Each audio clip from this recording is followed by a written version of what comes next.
Hey guys, thanks for joining us today. We have a great guest on, coming all the way from Vancouver, Canada, Sumi Kinoshita, and she's going to talk about her family, the Morisawa family, and their experience during the war with the War Measures Act, internment camps, and what happened between the Japanese and the Canadian government from 1942 to 1949. She's going to tell us about her experience, her family's experience, property rights, and what happened in the aftermath. I can't wait for this interview, and I hope everyone gets as excited as I do. Without further ado, here's Sumi. Sumi Kinoshita, I'm excited to have you here. We've been waiting a while for this. You've come all the way from Vancouver, and I really appreciate you us having you in here. Well, thanks for having me.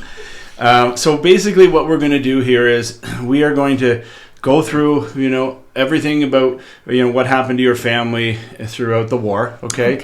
We do have our newspapers, and we do have your book here as well, Shikataganai, It Can't Be Helped. And we're going to talk about this along with the family, along with the situation that happened pre-war, during the war, and then post-war. So if you could just tell us a little bit about your family, your father, Kinakichi, and then your mom, Naoa. Okay. Well, my father came to Canada as a bachelor in the early 1900s. I think he was only about 18 or 19 years old. And he had a hard time learning the English. I think he worked as he worked at various jobs. And one of the jobs he worked at was as a houseboy for the Macmillan Printing Company in Toronto. He tried to his wife tried to teach him English. He had a hard time. But he came back to British Columbia. He worked at various jobs, and I can't remember some of the jobs he worked at. Where did he come from in Japan? From a province called Wakayama-ken.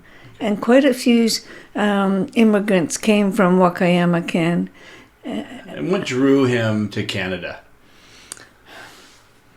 I'm not really sure, but a lot of the immigrants came just to make money, and go home with money jingling in their pockets. I think at that time, Japan was closed to their people immigrating to other countries, but I think that started to open up, and I really should have done more research on that, but I think yeah. So tell me then. So your father, he was in Vancouver. So he immigrated here to Toronto from Japan, and then he moved to Vancouver. I think he came to Vancouver and then went to Toronto to find work. Okay. Yeah. And then, so how long was he there before? Because your mother's got an interesting story too, where she was born in Canada and then moved back to Japan. Right. Yeah. But then your father was born in Japan and then moved to Canada, but they still were able to find each other. Yes. So tell us how that went. So your father was working in Vancouver. Yes. And can you remember what his primary job was? I don't. Do you, Sheila? No. I can't remember what his primary job was. I just know that my mom came to Japan. No, my mother's parents came to British Columbia in the early 1900s, somewhere in there. But she was born here in Steveston, BC. Okay. And so she was a little rascal. Yeah. I get the impression from the book. She was feisty. She was feisty. She was mischievous. She was her father's favorite. And she did all kinds of things that I wrote about in the book. Yeah, I remember a few. Yeah. And but I think when she was 10 years old, her mother had to go back to Japan, but she was pregnant with my auntie. But by this time, I think they had about 6 or 7 children. They went back to Japan, and when she went to Japan, I think her mother thought she wanted to make a lady out of my mother. Mm-hmm. So in those days, what they did is had their women work for wealthy people and learn the customs and learn to be ladylike. Yeah. Especially since my mother was such a tomboy, quite mischievous. Yeah. So she was very. She worked for a doctor's family as a nanny. Yes. In Japan. And she learned all the ways, and she was really quite a beautiful woman. And the doctors, while she was there, the doctor's mother thought that she would make a good wife for her son, who was a bachelor. But anyways, she also met another man out there, and they really liked each other. But he went out to the military, and he said to her, "Well, don't marry anybody else." So she waited for him to come back. And she waited, and she didn't meet anybody, and she really, really liked him. But then when the war was over, she heard that he was married and had 2 children. So she was really, really heartbroken. So what war would that be? I'm not really sure. I don't know. Okay. I just know that he was sent out to the military. Yeah. And that's pre-World War II? Probably, yeah. Yes. Okay. Yeah. So then how did your mom meet your dad? Well, so she was... Or I guess, wait a minute. So what was your mom's response to this gentleman who was married with 2 kids, and she was waiting for him? Oh, she was heartbroken. She was heartbroken. Meanwhile, my father went back to Japan looking for a wife. Okay. And he went back to the village where she was. They came from the same village in Wakayama, Ken. And at that point, she met my dad. And by this time, my mother was really willing to come back. She was willing to come back.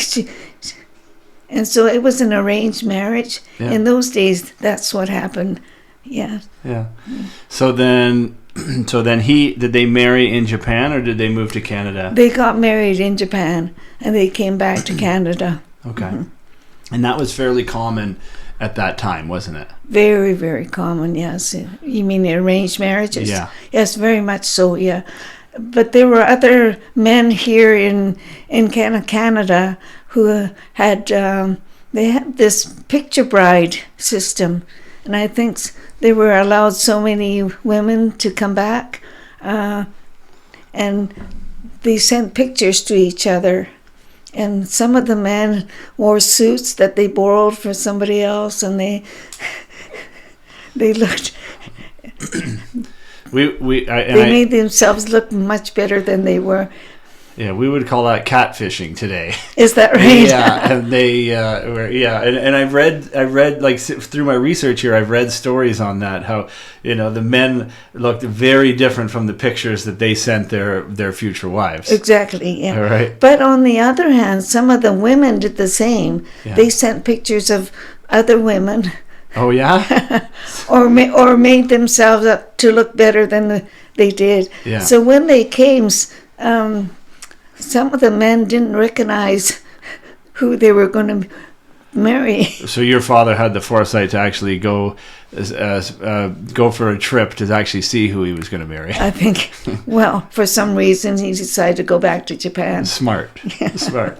So now they're in Canada, and it's interesting, and I think it's important to note too that like at that point in time, the government of Canada had limited just men there are only 400 men to come yearly to Canada from Japan. Something like that. And they limited the women. So the most of the ways that the women could get to Canada was for marriages. And they actually had commissions where they would evaluate the actual marriage itself to see if it was real or not. Right. So interesting. So so then both of your parents are in Vancouver. Is there any particular part of Vancouver where they were from? Where they moved to? They didn't come to Vancouver. They moved to Kelowna. Oh, Kelowna. Okay. Yes, Kelowna, BC. Yeah. I think my father was looking for work, and I think that it was during the Depression too. Work was hard to find. Yeah. And so they started their married life in an orchard in Kelowna. And they did what they call crop sharing. Yeah. Tell us more about that. Pardon? Tell me a little more about that. Well, I don't know too much about it, but I think it was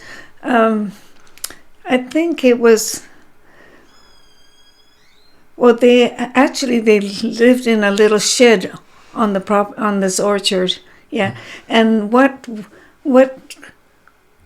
they crop shared, it was an orchard. They had cantaloupe. They grew cantaloupe, tomatoes, different kinds. And so whenever they sold the produce, I think what they did is they shared the profits. Yeah. Something like that. Yeah. Or the landowner might get a cut or something like that. Right, yeah. Okay. So then from there, did they have kids when they were there, or where did they... They had 3 kids when they were there. Actually, they lived in a little shack in the shed. Wow. So no indoor plumbing, no insulation. No. There was a little kitchen there. Okay. And it was very, very hard for my mother, because my mother had worked in a doctor's home as a nanny, and and she had never touched dirt before. And my father actually told her that he was a businessman. So when he brought her back to Japan, to Canada, she was surprised. Yeah. That they were going to be farming in an orchard. Wow. And that she would have to live in this little shed. So from there, where did they go? 3 kids, the orchard, the shed. Then they moved to Victoria. Okay. So Victoria, BC. Yes. And did they own a property there? Somehow they had enough money to buy an acre of land, and Mom and Dad helped. They worked together to build their house. Yes. So this house was like a castle compared to the little shed they lived in. Yeah. And how many... So then they built the house themselves? I don't know the details, but yeah. And I'm sure they got help, but I just know very little about how they built that house. I know my mother said she helped. How many kids did they have in that house? They had 3 more kids. 3 more kids, so 6 total. 6 altogether. 6 total. And then where do you fall in there? I'm number 5. You're number 5. Okay. And how old are you now? I'm 87 and a half. 87 and a half. So in Victoria, how old would you have been when they built that house, or was that house built and then you were born in? I guess you were born into it. I was born into it, yes. Do you have any memories of that house or in Victoria? Just vague memories. I have vague memories of playing with wagons. My sister had a little red wagon. I had a silver one. Yeah. I remember a little bit about playing in the yard. Yeah. Yeah. So then, when your father and your mother moved to Victoria, what were they doing for a living at that point in time? they worked at different jobs. Yeah. Yeah. Okay. Yeah. And did they, like, the Japanese were big in the fishing industry? Was you ever part of that? Or No, was- my father wasn't a fisherman at the time. I think he worked at the Britannia mines. Yeah. And he also did some work with my uncle, who was a cook on the cable ships. Okay. Yeah, that's where my father learned how to cook. Okay. Yeah. And then did his English get better throughout time, or? Not that much, no. One thing about the house I remember is that when the wind blew, the linoleum carpet would buckle up. Yeah. And I remember all us children would, laugh and play and try to stamp down the carpet. But in reality, there was like holes in the floor, and the draft was coming I up. think so, yeah. It's interesting as kids, the kids have a different outlook than the parents, right? Yeah, right. So then for your parents, they, Kanakichi, Neoha, I'm not Naoe. Naoe. Now those two, when they were in Canada, I mean, I don't know if they talked to you ever about this, but what was the sentiment for Japanese coming into Canada at that point in time? Like, were they, like, you do hear reports of the government limiting immigration, but then even certain jobs and voting rights and things like that hadn't even come in yet. No. Well, at that time, it was mostly Caucasians living in British Columbia, and the government had the intention of keeping British Columbia British, and so keeping it white, and the only reason why they allowed certain nationalities come in was to have them do the menial work, like fishing and railroad. Farming. Yeah. Okay. Yeah. And then from there. So I guess that makes sense. So then the whole idea was that they would just limit the number of Japanese in there. It's because when I look at Vancouver today, and we'll get in this, I look at it to be a lot more Chinese populated than Japanese. And in the beginning of the 1900s, there was a lot of Japanese there. Yes. All right, and yes. we'll get into why, but. So then, was he met with any racism or anything like that? Well, he didn't talk about the racism at the time. It was only through research that I found out that there was a lot of racism. Yeah. There were Chinese that were brought in, allowed to come, and Indo-Canadians were allowed to come in with the intent that they will do more of the menial work. Okay. Yeah. All right. And then did they have any distinction between the Chinese and the Japanese, or would they be viewed very similar? I think there was a distinction. The Japanese were very, very hardworking. A lot of them were fishermen. Yeah. And so when the Japanese came to BC primarily, they really built their own boats, and they were very, very proficient in building some high-end fishing boats. Yeah. Yeah. And they went out and they were very, very successful in fishing. And so the Canadian population were afraid of the Japanese taking over the fishing industry, so the government started limiting the permits given to the fishermen. For the Japanese fishermen? To the Japanese fishermen, just to keep them down. Yeah. Wow. Yeah.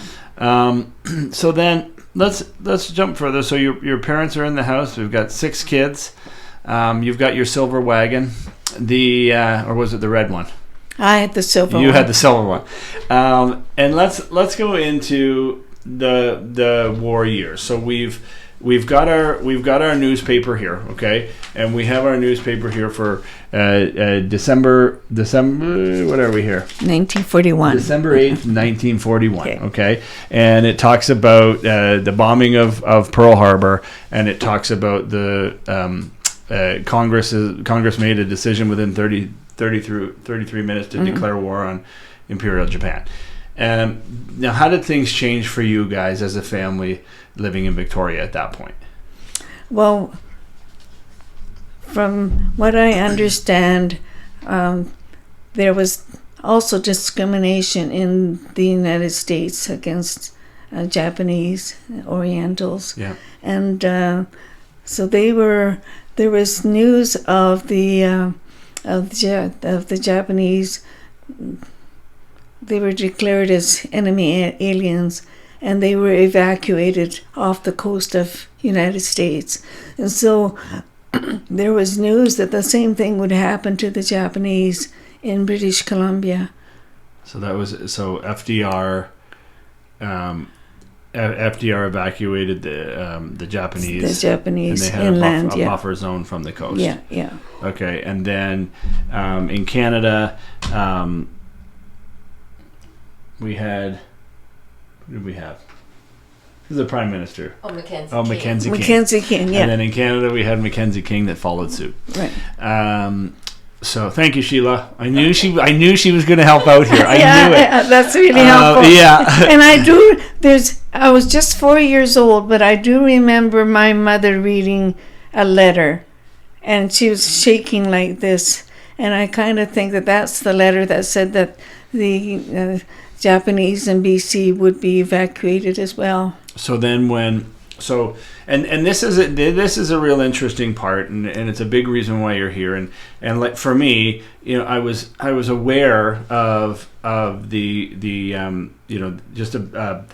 incidents, I guess, with the Japanese in World War II. That there were certain camps. I just didn't know to the extent on what happened, because I don't feel like we're taught enough about that in history class. So I find it's a blemish on the Canadian history, and it's kind of like, here's a little chapter about it, and then that's it. So I think for anybody, so I think for everybody out there, I think this is going to be, this is an eye-opening part as well, is that, so we had the bombing of Pearl Harbor, we had the declaration of war on Imperial Japan, Canada, and the U.S., and then as a result, both nations had a buffer zone, or what would you call that?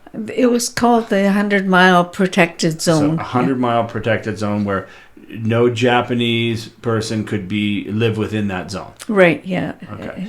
So your mother got her paper. I know you were young at the time. But what proceeded there? They had the War Measures Act, okay?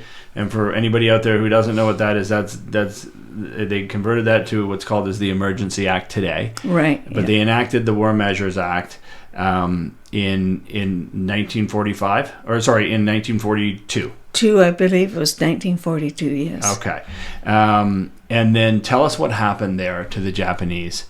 Well, there's Japanese living all along the coast of British Columbia, some as far as up as Prince Rupert and Victoria, Gulf Islands, the Sunshine Coast, yeah. and up and down the Fraser Valley, Haney, Abbotsford, Coquitlam. Yeah. Yes, and even in Kelowna, but that was quite inland. Yes. Yeah. So then they evacuated everybody. They evacuated 22,000 Japanese Canadians. And where did they go? They took them out of their homes. What possession? Could they get moving trucks, or whatever you can carry? We were given 48-hour notice. Okay. To move and to carry, and we were allowed to carry 2 suitcases each. Yeah, so we as children thought we were going on a trip, and we were all excited. Yeah. Yeah. And I think that's interesting, because I could imagine the fear that your mom and your dad were going through, not knowing, right? Mm-hmm. We're getting pulled out of our homes, mm-hmm. and for them to stay relaxed enough for you guys to feel like you were going on a trip, right? Because kids feel their parents' energy, right? Like right. even you or your mom was reading the paper, you knew something was going on, you just didn't know what. Yeah. And then they told us that we couldn't take our silver wagon and red wagons, my sister and I, so we cried. And they said, well, don't worry, the soldiers are going to look after all our possessions.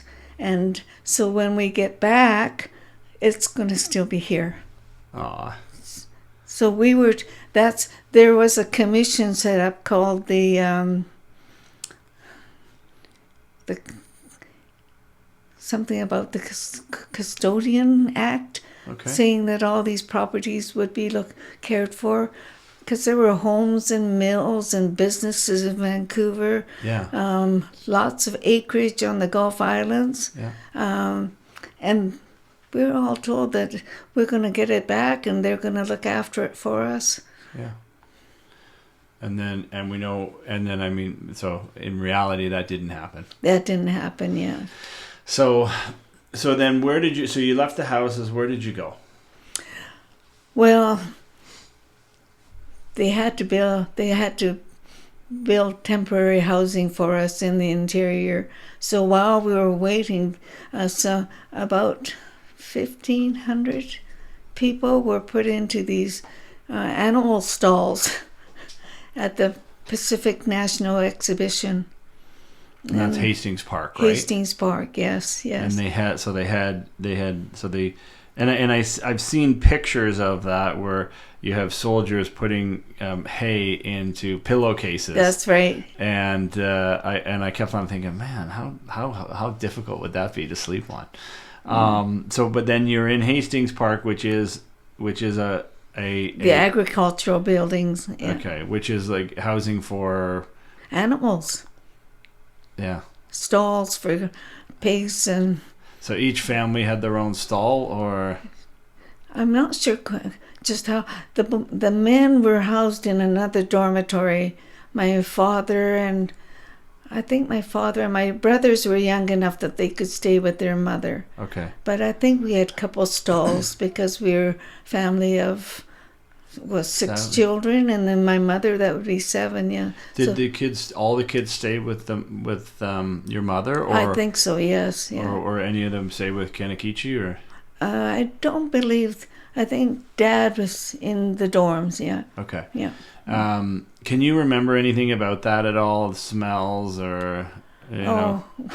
It was pretty smelly. Was it? Was it still like that? Was it just like what? I'm not familiar with that. Was it like they were still scraping dried manure off the floors when we got there? And this is what I got from my brothers, that they half dragged and half carried the baggage, and then they piled all the baggage in these big piles, and and you had to go find them. So and they were stored somewhere. Yeah. But did you get the baggage back? Of course, yes. Yeah. Okay. So how long were you here in Hastings Park? We were there about 6 months. In the cattle stalls. Mm-hmm. Wow. So what was that like? Well, I don't remember too much, because I was only 4 years old, and I just remember my auntie serving meals in the children's cafeteria. Yeah. And my sister and the older ones were with the adults, and my sister said, it was all pretty yucky food. Was it? Yes. Yeah. Yeah. And for latrines, I think they had these cattle troughs, water troughs, and they were made into latrines for us. So at first we had to kind of balance and sit on them to go, and then they finally curtained them off. Yeah. So for anybody out there that doesn't know what a latrine is, it's where they had to go to the bathroom. Yeah. So. My brother lost his sweater in the trough. Yeah, I wouldn't go get it either. So then, is there any other comments on that? Like, can you remember any of your parents ever saying anything about it? Were your mother and father, were they ever able to get together even during mealtime, or were the men totally separated from the women? I think they were. I think they were able to eat together in the cafeteria. Yeah. And your older siblings would have had more. I guess a little more memory or a little more insight to what was happening, right? Yeah, my brother said that they made.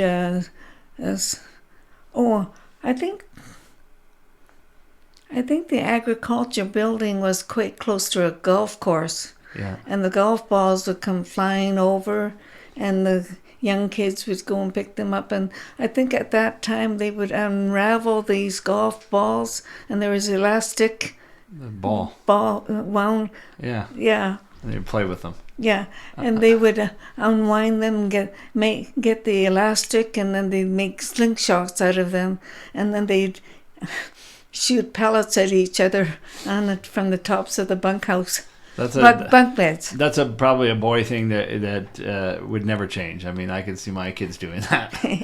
Yeah. The cattle. I think for privacy, everybody hung blankets and stuff across the. Yeah.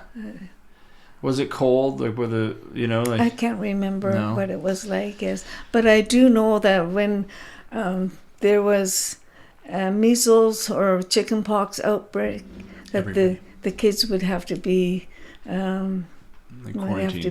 quarantined. Yeah, they had a makeshift hospital there. There was makeshift school classrooms, and teachers that were present would teach the kids. And how would they were you guys locked in? Were the doors were locked and there were armed guards there? How was? I think there were armed guards. I just remember vaguely a policeman sitting at the entrance with a dog in a cage. Yeah. And I think that year the P&E was open, and we weren't allowed to go outside and enjoy the P&E grounds. Oh. We had to stay in the buildings, yeah, because we were enemy aliens. That's right. Dangerous. Dangerous. So then from there, where did you guys go? We were put on a train, and we went to the interior of British Columbia to a place called New Denver. Yeah. On the train, was it what kind of train was it just seats for everybody? Was it carts? Was it? Can you remember? I think they were carts. My brother said that it was smoky. Yeah. There were the fumes from the train would come in, and he had a open sore, and he said it kind of hurt, irritated the wound. Yeah. Okay. Yeah. So then you go to New Denver, and then New Denver has a couple different names, doesn't it? Or is that Silverton, or is that a different place? That Silverton was a different place. Was it? Okay. Yeah. Okay. Yeah. So you guys go to New Denver, and then what was that like when you arrived there? Oh, we had to live in tents for a while because the shacks weren't ready for us. Yeah. Yeah.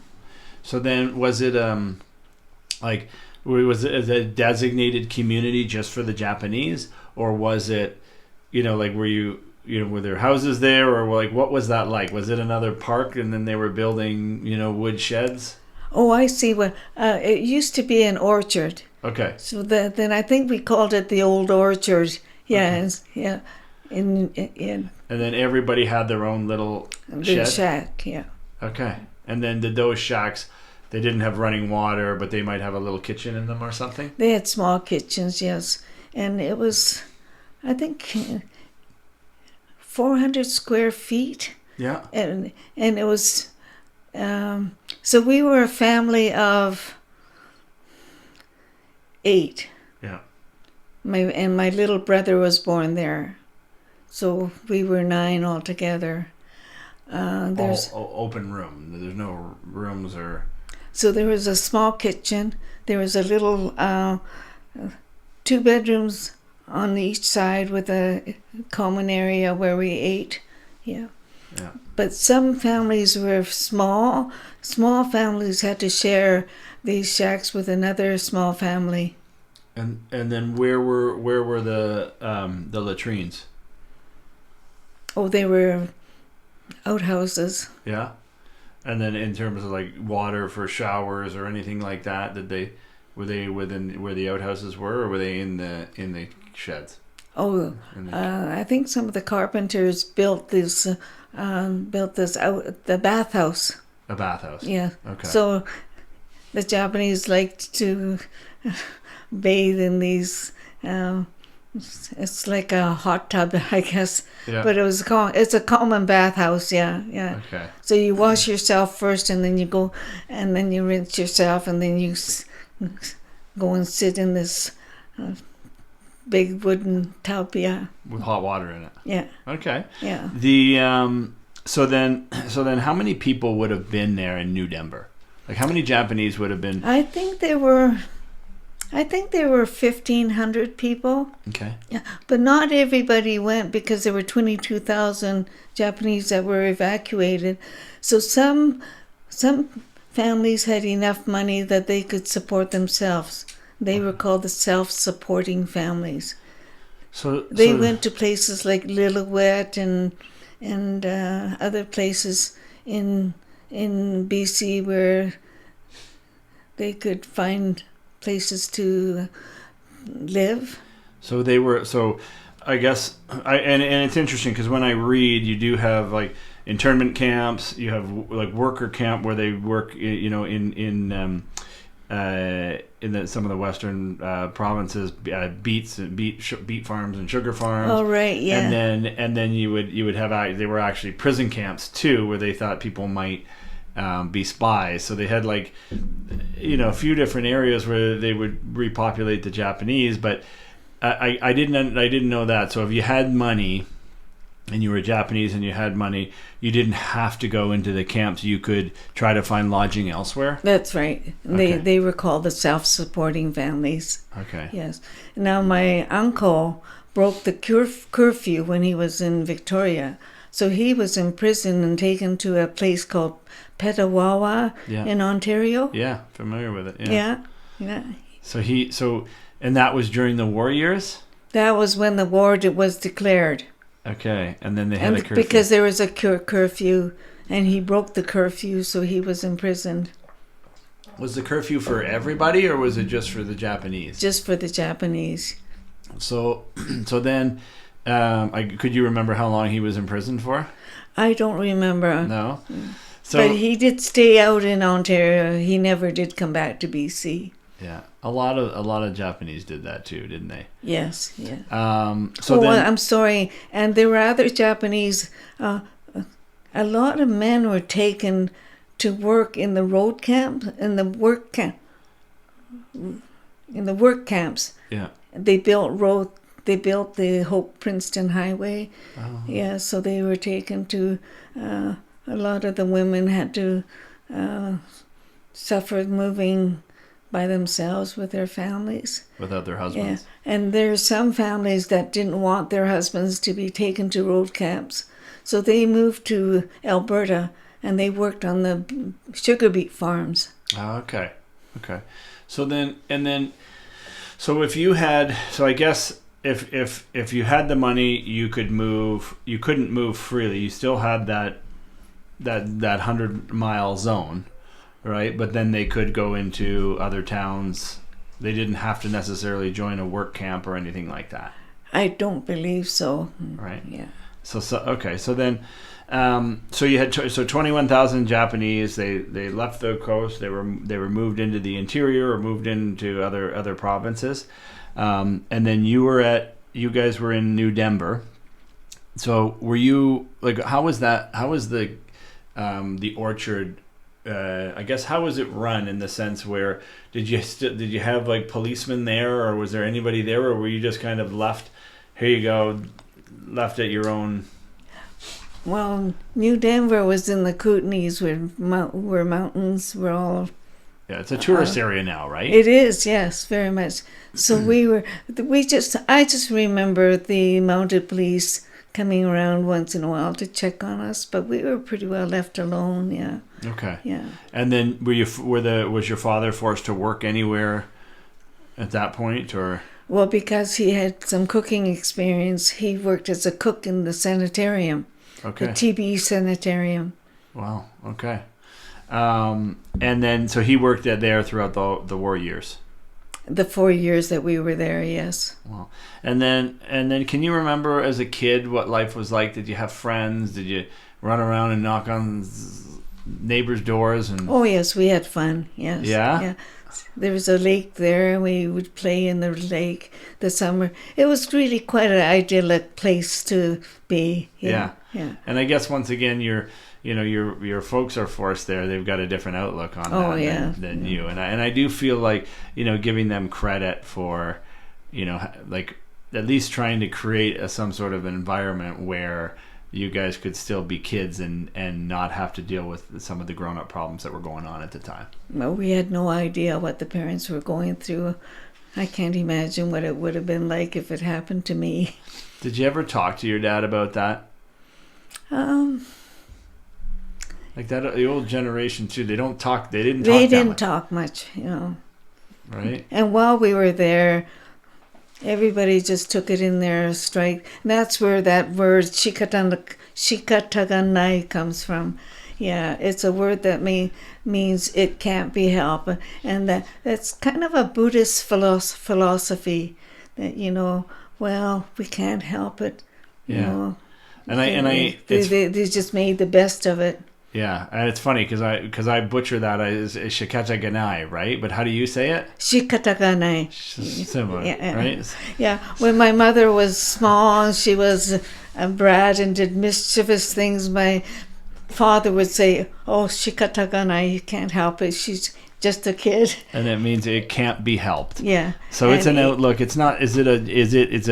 It's I guess originated through Buddhism, but is it a common Japanese saying, or is it just a saying for your family? It was quite common. It was. It is amongst the Japanese, Shikataganai. Yeah, it's an interesting way to look at things where there's some things that are out of our control. Yes. Right. Yeah, I think that's what helped them to survive. They had to have that mentality. Yes. Right. And so. Yes, and as we lived in the shacks, I remember my parents had garden. A lot of people had gardens to supplement the food supply because we had food rations. So they planted gardens. Yeah. And they went up into the mountains, got these fiddleheads. Yeah. Yeah, I remember going up into the mountains. Yeah, and collecting them. Mm-hmm. And I guess you would have had a lot of freedom then. Oh yes, as children, because I think we weren't allowed to leave New Denver, but they had us contained so that they didn't worry about us. Yeah. And because where would you go? No cars. That's right. Yeah. Right. Was the weather cold there, or what was the? When we got there, it was one of the worst winters. Was there a lot of snow? There was a lot of snow. And the shacks were built hastily, quite quickly, so they were made out of green lumber. So my brother said that the first winter, there was, you could see spaces between them. Yeah. Yeah. And in the morning, you could see the nails with white ice frost on it. Yeah. He said they would look like buttons, white buttons. And I guess they wouldn't be insulated, right? No, not at first, but eventually, I remember my dad and my uncles breaking down cardboard boxes and insulating the walls. Yeah. Yeah. We just did that for our chicken coop. Oh. Yeah. Then we brought the horse blankets from the Hastings Park, and that helped keep us warm. Oh, okay, okay. So then, I guess like you were there for 4 years total. 4 years. Have you been back there since? Oh yes. Yeah. Yeah. In 2009, we had a family reunion. And everybody came. Just about everybody came. And did you see the old orchard area? Oh yes, we visited that. We stayed in Castlegar. Was your dad there? When did by then my dad had passed away. And when did your dad pass away? 2009. 1987. 87, yes. Okay. The year after Expo, yeah. 87. Yeah. And then your mother, was she there? Or is she? No, My mother had died in 1998. Okay. Yeah. Okay. So it would have been interesting to see their feelings on that going back there, or would they even go back? You know? It would have been interesting to see what they could tell us about New Denver. Yeah. Because a lot of those stories unfortunately die with them, right? That's right. Yeah. Right. I remember, my grandfather was in the war and wouldn't talk about it. Is that right? Yeah. So then when you guys had this reunion, right? It was when you went back to some of these places, what was the feeling like? It was nostalgic. Yeah. Did they have any like recognition and plaques or anything that's there? Oh yes, there's a museum there. Oh, there is. Is there any shacks still standing? There were some shacks that were kept standing for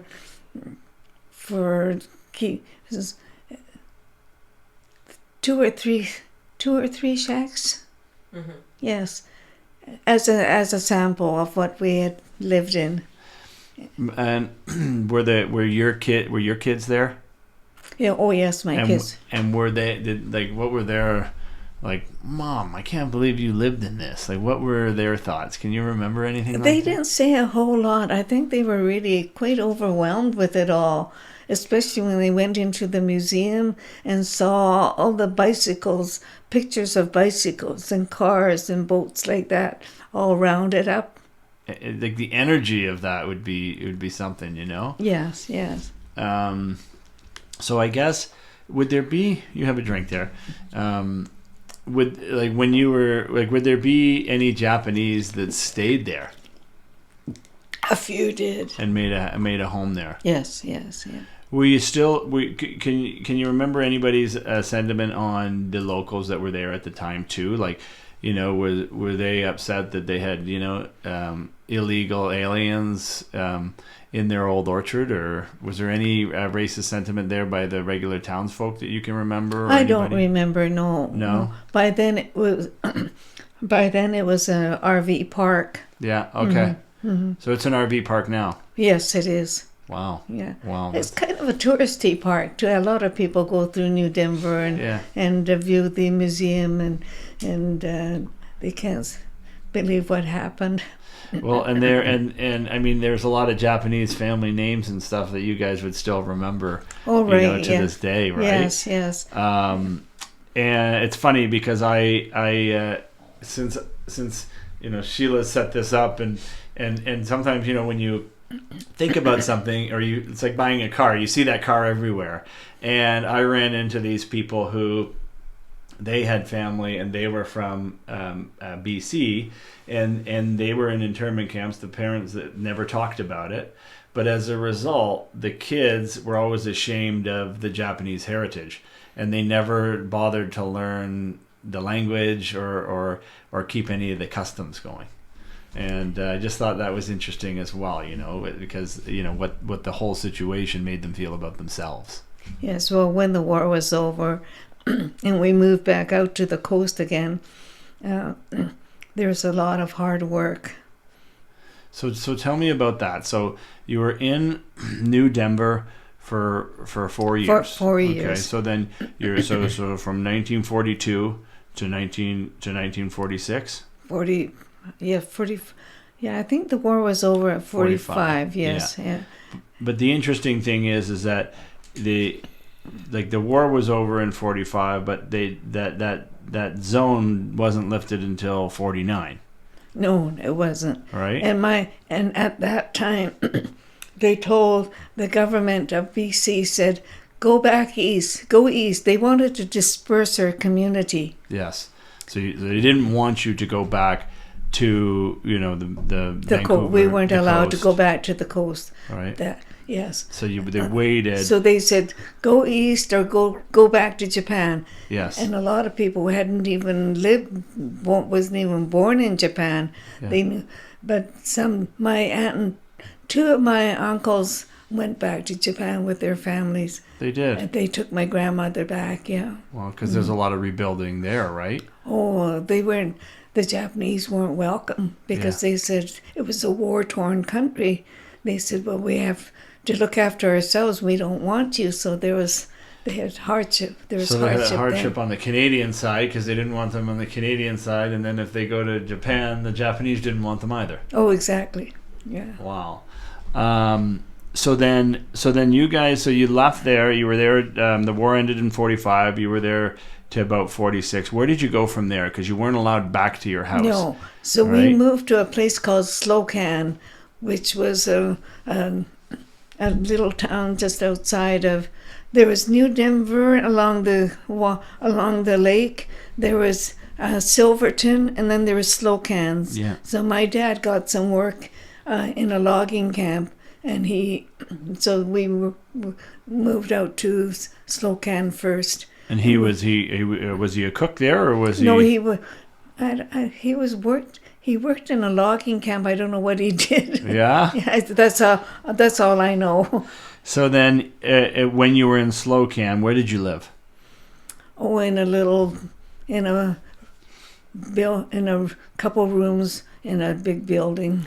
So at that point in time, the government let everybody kind of roam free to the extent that you couldn't breach that 100-mile zone around the coast. Right. Yeah. But all like in all sense of the word, you could go anywhere else. Well, we couldn't stay in New Denver because New Denver became a kind of a collecting point where all the people going back to Japan would be collected, and they stayed in New Denver, so we had to move out. Yeah. So we moved out to to Slocan, and of course, Dad had to find work because the government wasn't supporting us. Yeah. So then how far was Slocan from New Denver? Not very far. No. And then you, like, I guess a couple of families would have gone with you guys, and you guys would have collectively rented a space, or? No, we just went on our own, but there were other Japanese living there. But you rented, then you rented the space as opposed to government throwing you in a park or something like that. Yeah, right, yeah. But the conditions were still. Yes. Okay. There were some Caucasian families that lived across the way, and they didn't like us, and they made fun of us. And my brother, I think, your husband Ken, and got teased by these boys that lived across the street. And my oldest brother got so mad he just pounded the guy. Yeah. Yeah, because he was teasing Ken. Aw. And then how long were you there for? Couple years. Yeah. Mm-hmm. Okay. Because my father got a job as a cook in a mining, in a mine. Yeah. Yeah. So then you're coming on 8 or 9 years old at this point in time. Something like that, yes. And then what were the other kids doing? Like, what was Ken doing? How old would Ken have been? What year are we talking? 49? 46? 46. So he's 12. 12? 12. I was born in 38. Yeah. So you were 8. I was about 8 or 9, yes. And so we moved to this little town called Silverton, which was between New Denver and Slocan. Okay. And So did you live in Slocan at all? We lived in Slocan, yes. Yeah, and then you moved to Silverton. Silverton. Yeah. Okay. Well, my mom and dad worked up at the mine, so my oldest sister, who was 16, had to leave high school to work up at the mine with my parents to help them. Mm-hmm. My little brother was only 2 years old, so he went up to the mine, lived with them. But there were 5 of us that had to live in this old library by ourselves. Yeah. So then when your parents were gone most of the days, and then you guys had to kind of fend for yourselves. Oh yes, they lived up there all week. All week. They never came down. We just lived by ourselves in Silverton. And then they'd come back on the weekends? No, once in a while they'd come down, but not every weekend. So then how many kids are we at now? We got 8 kids, right? We had 7 kids. 7 kids. And 2 of them were up in the mine with Mom and Dad. So then you had 5 We kids. had 5 kids that lived in this little old library. And they ranged from age, so the older ones would naturally have to look after the younger ones. Yes, yes. So Ken would have been 12. He would have been having to look after you guys. Yes. Ken and Dave would be 13. Yes. And we had a stove that was that was a wood burning stove. Mm-hmm. Well, we needed firewood. Well, David and Ken would go up into the hills and cut logs. And get the firewood. Yes. Wow. And a friend would truck the logs down. Yeah. 12 and 13. Wow. Yeah. Yeah. It's amazing, right? Considering what the 12 and 13-year-olds are doing And now. my sister was. If Ken was 10 or 11. she was She was 10. Yeah, she was the cook. Okay. And So- there was no children's aid around. So then, Thank goodness. yeah. So then what happened? The parents would come down every so often and bring money or bring food? Yes, they would do that. Yes, but they would give us money and we'd buy our own food. I would do the shopping and my sister would do the cooking. Wow. Yeah. So then, I mean, geez, that's got to be tough for the parents too. Oh, they had no choice. Wow. So then They probably would have said Shikataganai. Shikataganai, yeah. You use that for a lot of things. Yes. So then, okay, so then you're in Silverton, and then how long were you in Silverton before you went back to the Vancouver area or Lower Mainland there? We were there a couple of years. Okay. Yes. So then, in 1949, the government of Canada lifted The War Measures Act. Yeah. Yeah, lifted the War They Measures. found out that it was illegal. They found that it was illegal to keep Canadian citizens from moving where they wanted to go. Yeah. Now, were they so your parents were your mom was born in Canada, so she was a Canadian citizen, and then your dad would have been a Canadian citizen as well by that point? He was, they called it a naturalized Canadian. Okay. Yeah. And then they didn't have voting rights at the time? No. So not even your mom, right? Not even my mom. Yeah. No, in the war broke out. We were evacuated in 1942. We were told our possessions would be cared for. Yeah. But in 1943, they enacted another legislation saying that all our goods could be auctioned off. Mm-hmm. And so we lost our house. They sold our house without our permission. And people who had acres and acres of farmland in the Fraser Valley, they lost that land. And people who had acreage in Victoria and the Gulf Islands, they lost all that too. So all their possessions, life savings, including your wagon. My wagon, yeah. And lots of businesses were lost, yeah. Wow. So, I mean, and I think it's important too to note that, when we look at on the American side, they did very similar, right? We're having their buffer zone. Mm-hmm. But with the Americans after the war in 1945, the Japanese were allowed to go back to the coast. They were allowed to go back to the coast. Apparently, some people lost their homes. But the majority of the Americans were given them back. I understand that. Japanese Americans. Yes. Okay, and then for the Canadians, it was another 4 years, and then from there, when you went back, you had nothing to go back to. No, we'd have nothing to go back to because we had lost our property, our house in Victoria. But you knew that in 1943 before the war had even ended. Right, yeah. Wow.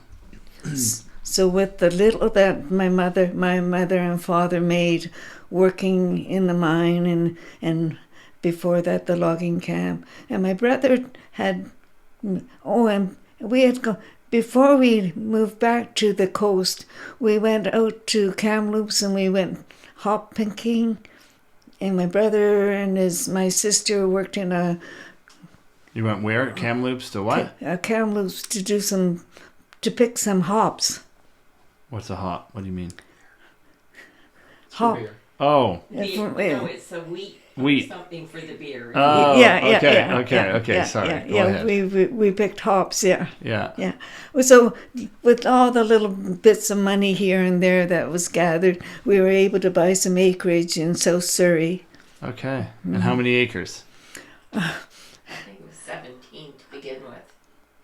I think it was less than that. I think it was about 8 or Oh, no, much more than that. something like that. Yeah. No, it was 17 to begin with. And then you sold 7 off. Something like that. It Yeah. ended up with 10. Yeah. So, and then that acre. So what year would that be? That was 1949. So in 1949, when it was lifted, they took all their savings so far from the whole family and went and bought this parcel of land. They had some down payment. Yeah. 17 acres. And where was it? In South Surrey. In South Surrey. So then, was there a house on that property? Yes. Okay. Can you remember what they paid for it?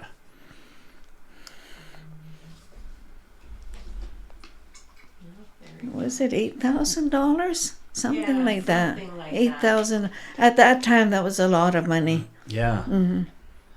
Yeah. Should have bought 10 of them. So then they had their farm, and I guess for your parents too. I mean, to own something like tangible like property again. I mean, that's got to be for them, they've got to feel pretty good about that. Well, they did feel pretty good about it, but the thing is, when we bought that property, it was full of stumps. It was a chicken farm. Okay. There was a little shack that we lived in, not much bigger than the shack that we lived in New Denver, but there's a huge chicken house there. The people that owned it were chicken farmers. So in the front of the house, there were piles and piles of roots that had to be sawed and burnt and cleared. And the back property was all covered with huge stumps, Douglas fir stumps. So my dad and my brothers had to dynamite them, and get them all out. In order for them to clear the land. They had to clear the land. They were like pioneers. And then they farmed the land when they were done. Yes, but it was hard. So then, but your dad, I mean, I guess your dad had the experience with farming from, when he moved back with your mom originally, right? Yes. And then your mom was back in farming. Where did she like it or no? She had no choice. I guess so.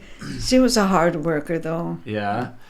So then, for your parents, did they ever talk about anything like that, or the house, was that their, other than you kids, was that their prized possession, or was there anything about that house that really made them think, hey, okay, we were able to kind of rebuild here. Maybe this is a bit of a turning point. Or were they kind of did they ever have any thoughts of moving back to Japan after all the ordeal that the Canadian government put them through?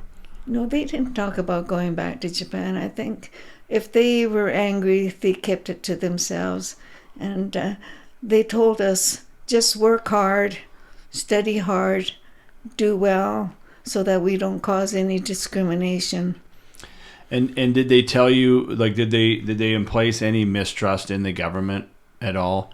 And the only reason I ask, I know even farmers around here were, the government expropriated farms years ago, and we have 3-4 generations later still talking about it, right? And I mean, obviously we're doing that here, but was that sentiment ever in the house at all? Not really. They were just too busy working hard, trying to make a living. And or what about with your brothers? We went to school, did our homework, and worked on the farm. Yeah. Sometimes before we went to school, and then whenever we came back from school, we had to just work. And yeah, and so when you were going to school there, in Surrey, was that mainly Japanese? Was that a mixture? Oh, it was a high school. It was, Okay. They were the only Japanese Yeah, family there. Yeah, that's right. Oh, you were. We were the only Japanese family. There were other Japanese families that were slowly coming back and working. Surrey was a big municipality at the time, but the Japanese were scattered, and they became farmers too. They did. Mm-hmm. And so, so then, what was that like going to high school then? Oh, it was great. Yeah. By then, you see, it was 4 years after the war. By then, the teachers had been compensated for their for the veterans who were compensated. They had been educated. They were having good careers, and there was no discrimination. We just fit right in. Okay. Yeah. Did you ever have, and I guess kind of going back to the war years, since the Japanese were considered illegal aliens, they weren't even offered the ability to fight in the war. Or were they? Can you remember that? There were some that did join. Okay. And they were allowed. They were allowed, yes. Okay. So when you had the farm, what was your experience on the farm? My experience on the farm? Yeah. And what did you guys farm when you got all those stumps out? Well, first we had to clear all the weeds, and we had a vegetable garden, so yeah, we planted. They did strawberries for a living. Yeah, but eventually it became a strawberry farm. Okay. Yeah. From a weed farm to a strawberry farm. From a vegetable farm to a strawberry farm. Yeah. So my dad. We had that vegetable farm that gave us some money for food. Yeah. Before the strawberries before it became a strawberry farm. So then your dad took the strawberries and he would sell them at market. Yes. Okay, and that's how he made a living. Yes. That's a hard living. It was a hard living. Did anybody else continue on farming, or did all the kids by the time, like when you finished high school, out of the 7 kids, were they like everybody just kind of go and left your dad on the farm, or did any of your brothers stick around and farm? Just about everybody left except my oldest brother. He kind of stuck around. Yeah. Yeah. Okay. And did he farmed with your dad? He did some farming, but then he went to school to become an electrician. No, to become a carpenter first, and then he had problems with his knee, and then he became an electrician, and then he started working for an airline company. Yes. Yeah. So throughout all this too, did you ever learn to speak Japanese? No, not really. We spoke broken Japanese, and my mom and dad spoke broken English. So you could understand it, you couldn't fully speak it. No. Okay. And did you ever have any insecurities about your culture throughout those war years and beyond? We didn't think about it much at the time. We just worked. But when I got my career as a nurse later on, I worked in the public health, and I remember visiting one home, and this young boy was learning about the Japanese evacuation, and at that point I said, I didn't want to talk about it. Yeah. Yeah, I didn't realize then that there was some trauma. Yeah. Yeah. Wow. So then for your parents, the kids leave home, your brothers stuck around, and how long did they stay on the farm for? Oh, they stayed on the farm way past their... Your mom died in 98. So 90. I think the farm was... My the dad... farm wasn't sold till 2000. Yeah, but my dad was... Mom and dad stayed on the farm until my dad passed away. No, even longer. Longer, yeah. Even longer, yes, because Dad died in 1987, and then my mother had a stroke just before that, and she lived by herself for 7 years Yeah. before in the farm. on the farm, yes, Yeah. in the house by herself. Yeah. She had a stroke, and she just managed Yeah. with the help of my brother and neighbors. Did you have trouble? Did you have trouble getting her out of there? I know just around here, some farmers, you won't get them to leave their house unless it's in a box, Yeah. So they, was there any sentiment like that for your mom? Like, this is something that we built, like that house, you had to renovate that house over the years too, right? Or It was torn down, and we built. Wow. They built a new house for themselves. Yeah. Wow. Yeah. Yeah. Is it still a farm to this day? No, it's taken over. Yeah. Townhouses. It is. But what happened to my mother is when she was down in California visiting my sister, the house got vandalized. Okay. And well, we couldn't let Mom stay there. Yeah. We just couldn't. So she came to me. She came to live with me. And then the farm just sat there for a little while, or did they sell it right away? Oh, it sat there for a while. Because my mom came to me in 95 or 6, 90, something like that, yes. And I think we rented it. We rented the acreage out to some people. Yeah. And my brother helped manage that. Okay. Yeah. Meanwhile, my mother lived with me until 98. And the farm was sold then? No, it was sold in 2005. So they had it 49 till 2005. Right. What did they sell it for? A lot. Over $2 million. Holy crap! And they had but your parents never. They were already passed by then. Oh, they were passed by then. Yeah. Wow, it's amazing. The $8,000 and $2 million. 2.4 million. Wow. So wow. If your dad knew it was worth that, would he have sold it long before or no? So It's too bad he wasn't there to live. He didn't live to see that. Yeah, it is. So, and on that note too, so your dad died in 1987. Mm-hmm. Brian Mulroney, Prime Minister at the time, he had what's called as the redress. Redress, right? Okay, in 1988. 1980, yes, yeah. 89. 80, I think it was 88, just after my dad died, yeah. Yeah.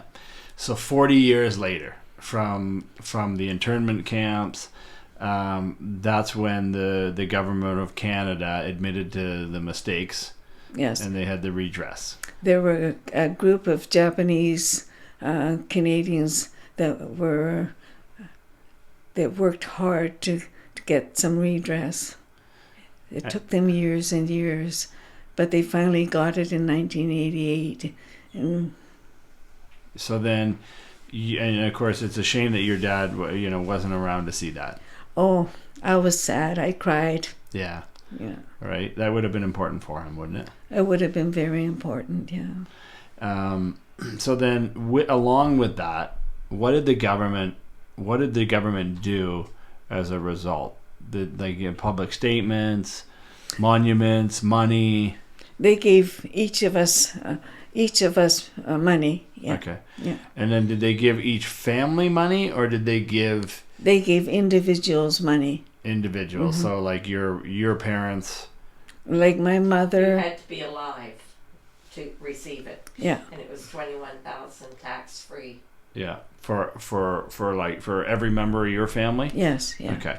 And then they gave a lump sum to the Japanese community, and they built memorials here and memorials there.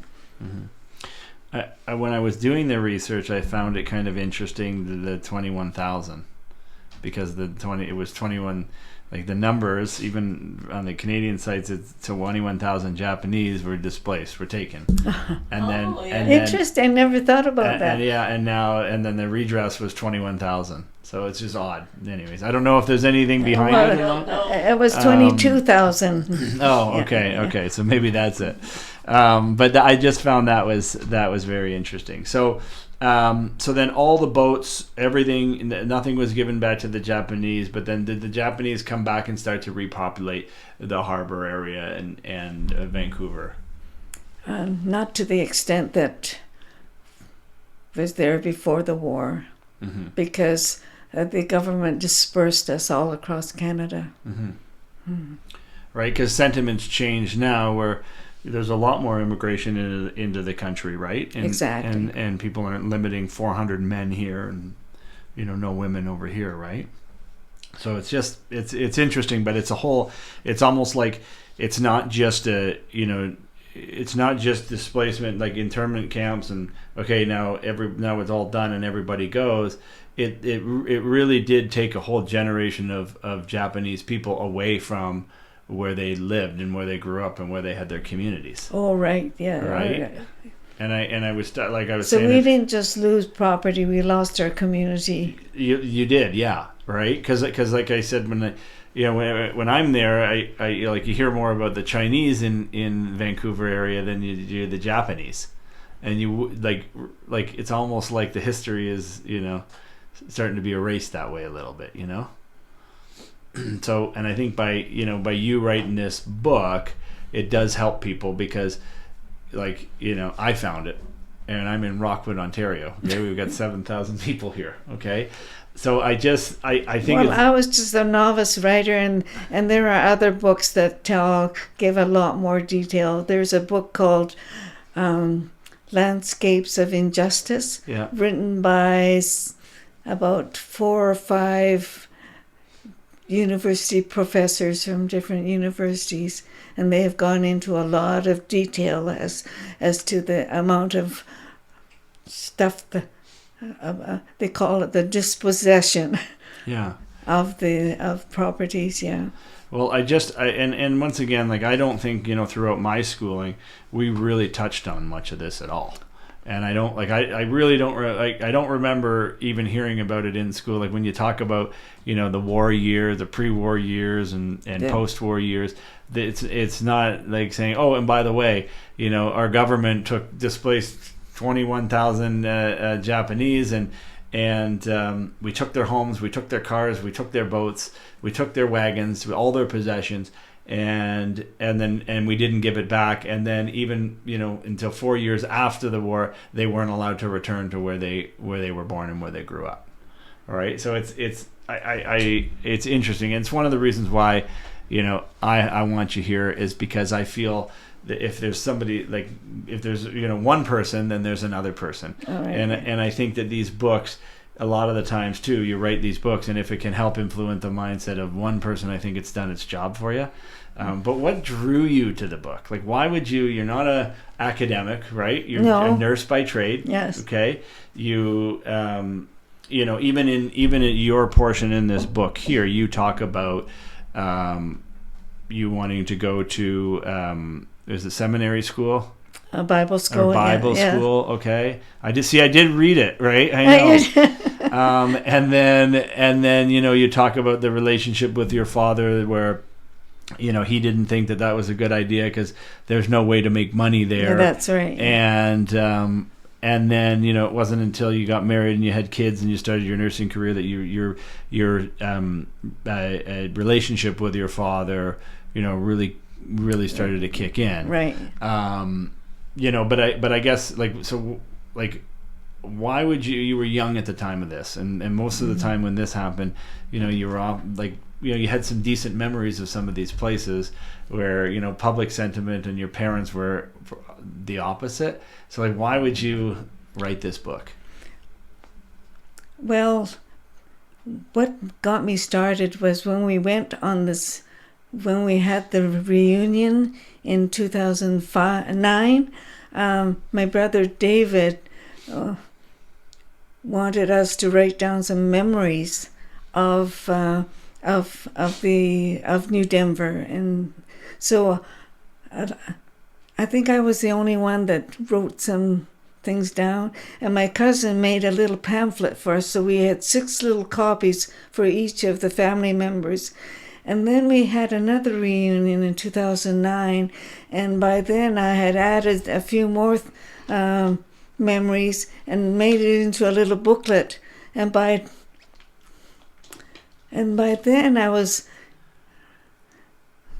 getting more. By then we were more and more people were being encouraged to write their stories about the internment. Mm-hmm. And so I did, and then I wanted to hear about my mom and dad's history and for the family, so I included that, and I included stories from my brothers and sisters, and I thought, I'm putting a lot of work into this, I'm gonna get it published. And so I did, and so it was mainly for family and friends that I did.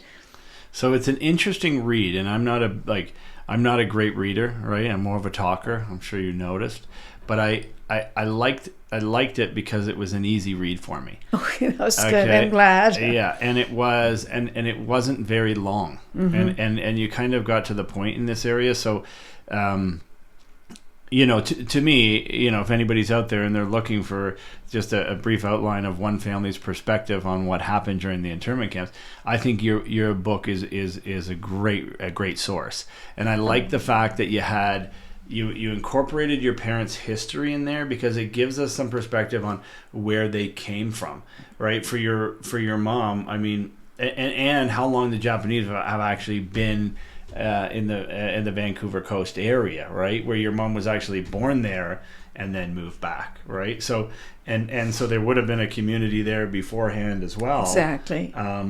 So it's kind of interesting that even though your mom was born there, she's still considered an enemy of the state. Exactly. Okay. It didn't make any difference. It didn't make, and that the government wanted the Japanese there for some work, right? Because they needed work to be done, like you said, whether it's the in the mines or the railway tracks or the highway. But I just found it's interesting that so the Japanese population comes here, and then all of a sudden they're segregated by their own people that do that. Right. But the cool thing about this book, so we have the history, and then you have different spaces, like different chapters on the Hastings Park, and then you have different chapters on New Denver and Slocan and Silverton.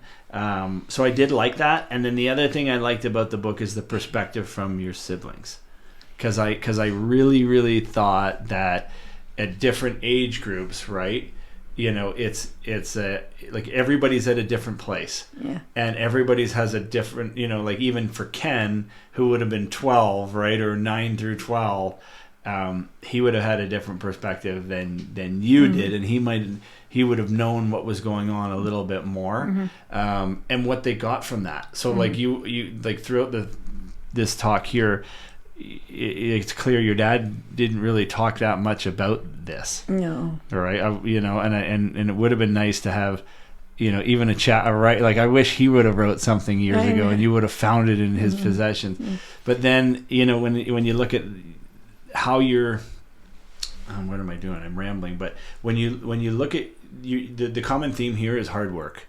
Yeah. Right. Okay. And your dad, it can't be helped. Right. Right. And when we look at when we look at Ken, it was always hard work. Like that's like I don't know Ken, and the biggest thing that I hear about him was he was a hard worker. He was a hard worker. All right, like and if anything, the fountain in front of their house would tell you that he built a frickin' tennis court. So I mean that's something that Ken got from your dad during those years as well. And I just he did. Yeah. So I just find it interesting the whole like genealogy of the family and how you input that in there. So the reason was when my husband and I bought our first home in Burnaby. I had 2 children, 2 girls. The oldest was 4, and the youngest was 2. And that was our first home, and we were really, really excited. Then I thought about my parents, and especially my mother. At the same age that I was, she had her first house, and she had 6 kids under 10 years old. Yeah. And then I thought back to what she lost, and that's when I became very, very angry. Mm-hmm. Very, very angry, and that anger simmered, in me for quite a long time. Yeah. Yeah. You can experience it, right? You can. I experienced it, yes. But it was only my faith in God that helped me forgive, and that's how I got over it, yes. Well, I find that there's no animosity in that book. No. On the family. Yeah. And they don't have that. And I was the one, Sumi, that said to get your siblings to write their story in the book. Because they've all done well. They've all done extremely well. Yeah. Yeah. But I wish I had done more research and picked their brains on their thoughts about what it was like in New Denver. Yeah. Because I wanted their perspective on what it was like for them on the farm. Yeah. And I didn't realize that Amy hated it so much. She wanted to get away as far as possible from the farm. And when Ken left, I didn't realize that he was working in all those strange places in uranium mines and up north, and ended up in Toronto. Yeah. So I learned a lot about my brothers and sisters, but I wished I had picked their brains a bit more about their actual feelings and experience in New Denver. Yeah. But my sister, though, wouldn't talk about it. She wouldn't. No, she kind of... Was she the older sister? She was the second oldest sister, yeah. Yeah. See, a different experience, right? Differently, yeah. She had a tendency to kind of put it in the back of her mind and forget about it. And a lot of people just handled it that way. I think Ken did too. Yeah. I had to ask them. He didn't volunteer anything. No. And Sheila brings up a good point about that, is that I don't feel this isn't like, screw the government and there's none of that in here. It's just the story. So it is interesting, because if I would have wrote this, I would have been a little more harsh. So I do appreciate it, and I think it's eye opening. And it's eye opening considering that it wasn't very long ago, and that still to this day, I don't think there's very many Canadians that actually know about it. Well, I was really surprised. I didn't think many people would. I'm just a nobody, never wrote a book before, but I was really, really interested in how my high school classmates was interested in my book. Yeah. And they bought several copies, and they said, we didn't know all that about you when you were going to school. Yeah. And then my nursing classmates and the people I worked with, they didn't know anything about it. And so, so if I educated a few, right, there you go. It's history. In that book, let me have a copy of the book. I'll show you the picture of our New Denver reunion. Let's see that. There it is. It didn't come out that good, but that's how many people. That's how many were there to learn about the internment. Mm-hmm. Wow. Yeah. And when we and the cool thing is, whenever I see these, right, if we can zoom into the camera, but Kyle will help us with it. It's okay, Kyle. We'll take a photo of it after. It's like the book now. all these people come from, two people, right, and it's very interesting that way. Yeah. And we were in Castlegar, and so when we went through these little towns, there were 16 cars driving through Slocan and Silverton and New Denver, and I think the people in Silverton were thinking it's just a little. And it's Saturday afternoon. No, they were thinking the Japanese are back. All right. And what's going on? 16 cars driving through. I remember it. Yeah. And there were some friends we still knew, and they were really glad to see us. Yeah. So I guess in closing, how are we at for time, Kyle? hour 31. There you go. Already. Goes fast. So, just in closing, do you think that there's anything that we can learn from all this, right? And I mean, I'm sure the government's learned stuff, but even for the family or your kids, or is there anything that you'd want to say in regards to, what happened to the Japanese? But is there anything that can be learned from this? Well, I think if they can know that we're all the same at the foot of the cross, Yeah. that we can't, that no one race is not superior over the other. We're all the same, and we have to treat each other fairly. Yeah. Yeah. That's good. Yeah. I like that. And we're equal. It's nice. So I do appreciate it, and it was very nice having you in here. It was a great chat. You flew a long way. I want to say that you flew all this way for me, but I know Sheila was a big part of that. Well, I came out to see my sister-in-law, who's 98. Well, this is for us. It was it's a group. We have people on our podcast, but this was something that we thought, we got something here. This is unique. This is very nice, and you don't get this on every podcast. Yeah, no, you don't. You don't get Sumi. No, you don't. And I think we could, for all the, for Ken, for the whole family, for Kenakichi, Naoe, and the Japanese Canadians, during this time and that are still present, we can donate, or we can dedicate this podcast to them. Well, yes, and I'm really proud of my community, how each one has done so well. They've been good survivors. Yeah. Mm-hmm. And that's how you win, right? Mm-hmm. Just keep going and succeeding. That's great. Well, thank you very much. Well, thanks for having me.